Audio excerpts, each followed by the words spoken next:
इस्लामाबाद जो कभी एक पुरसुकून शहर कहलाता था, आज गाड़ियों का गढ़ बन चुका है। क्या आप जानते हैं कि इस्लामाबाद में इस वक्त नंबर ऑफ व्हीकल्स कितनी है? आइए हम आपको बताते हैं।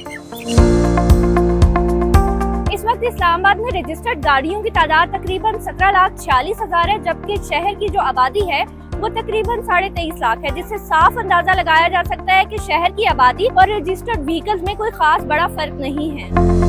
गाड़ियों की मजमूई तादाद के बारे में बात की जाए तो 2 व्हीलर गाड़ियों की तादाद इनमें 6 लाख से ज्यादा है, जबकि 4 व्हीलर गाड़ियों की तादाद तकरीबन 11 लाख से ज्यादा है। अगर गुज़िश्ता 5 सालों की बात की जाए तो इस्लामाबाद में तकरीबन 6,26,000 नई गाड़ियां रजिस्टर्ड हुई। शहर में पब्लिक ट्रांसपोर्ट की कमी की वजह से शहरी जो हैं वो जाती गाड़ी को ज्यादा तरजीह दे रहे हैं। ताहम हुकूमत की जानिब से बहुत से मास ट्रांजिट मंसूबे तो शुरू किए गए हैं, मगर उसके बावजूद जो है कुछ रूट्स आज भी पब्लिक ट्रांसपोर्ट से महरूम हैं। यही वजह है कि इस्लामाबाद को इस वक्त ट्रैफिक के संगीन चैलेंज का सामना है।